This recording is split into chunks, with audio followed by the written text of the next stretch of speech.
Hot Rods in the Woods is back again for round 2 on a 1928 Model A pickup.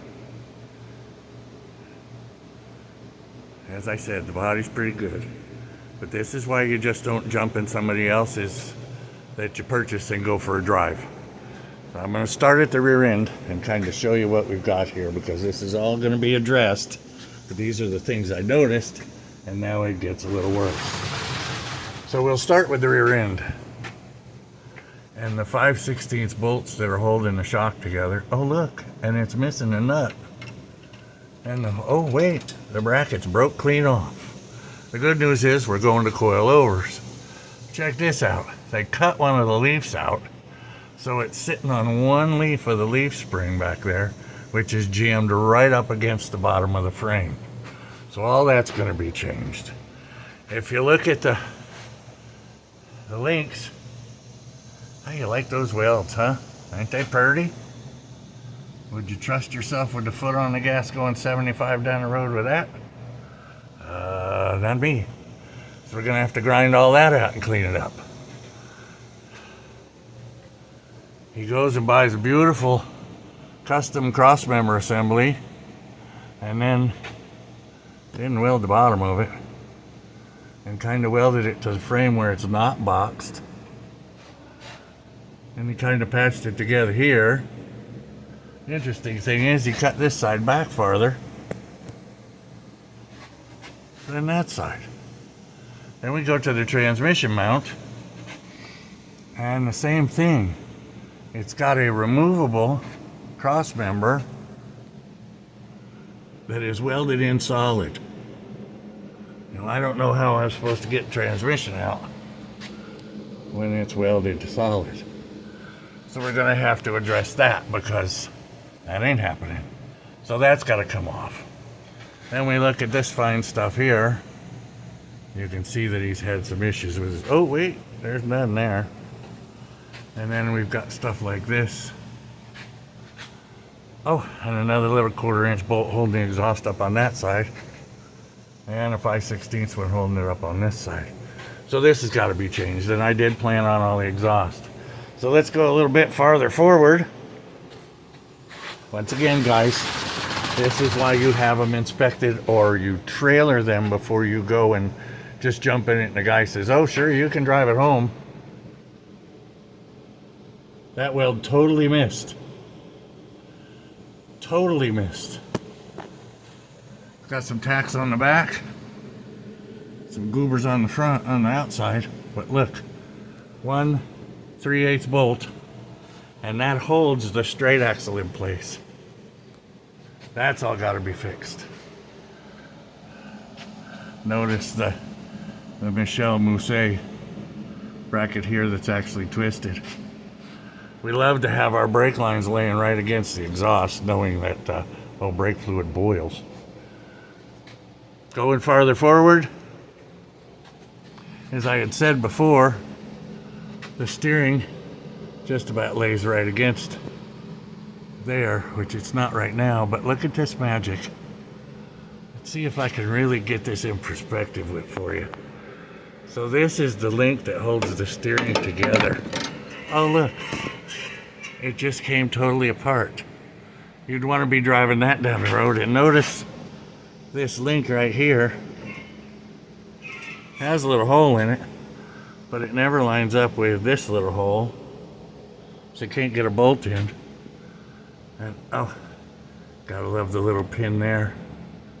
And then of course it lays right against the spring here. You can see where it's been rubbing. We haven't even got to the best part yet. See this bolt right here drilled through the straight axle, which is fine. It should be supported. That's what holds the rack and pinion on. But what's this for? What's this plate? There's no plate over here. Oh wait. It's just there. Welded to the axle, doing nothing. The front spring is okay, but see how they cut the cross member? And this just irritates the hell out of me when they do stuff like this. Now this one's cut with a torch down, And I'm sure it was to clear the motor, which didn't need to happen. And what's this plate here that's doing nothing? Ooh, check out all of this. Oh, we love that. So, on the other side, we just have an extra big hunk of angle iron hanging down for the mount. It has been boxed. This side actually looks pretty good. He didn't do that job, the guy that owned it last. And this side's been boxed as well. Same thing. He didn't do that job. So we're gonna have to tear these brackets off. Basically what's gotta happen is the motor and transmission has to come out. There's just no way around it. If you look at this, I mean, everything is just, it's like he was going through the scrap pile to find stuff to put this car together. If you look up here, it's a tack, no weld, laying right against the bell housing. I mean, it's just cobbed. So the good news is, look at underneath this thing. The body is in super nice shape. I'm sure they changed some panels. This one looks like it's more original than the other side, but it might not be. But so we're gonna have to do some lipstick and erosion here, guys. There's some stuff that just needs to be fixed, like all of it. And then we'll get into the other stuff. I don't know if I had showed you previously, but there's the fuse box and all the wires. So we're gonna change all of that. Now keeping in mind, they wanted some top dollar for this. And had I not inspected it, some poor sap might have actually paid top dollar for it and not realized what he was getting. They said it didn't run. They said it had a 5.7, a 350 in it, with a turbo 350. It does have a turbo 350 in it, but it's got a 4.3. It's a V6. Carburetor was full of garbage. Fuel tank still is. So, I'll move over here and just start going through the list for you. This is a brand new spun aluminum 13-gallon fuel tank. Up here, we have a brand new wiring harness. We have QA1 coil over shocks for the rear. We have new shocks for the front. We have all the bracketry and all, new joints and all for the steering. We have, what else? We've got a new battery box.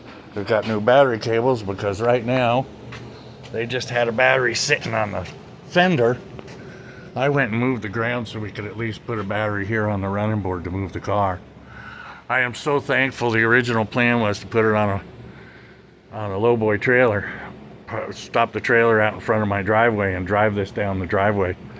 I am so glad I didn't, because had this come loose on the highway, I mean, it's not far, 300 feet, 100 yards, but what do?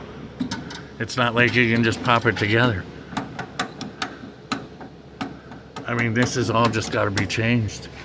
The rack needs to be moved, it needs to be shimmed, it needs something. I've got to get rid of this tin panel up here. I don't know what that is put in there for. It's the original pan for the front, but we'll get rid of the license plate. We'll actually put a plate on the front of this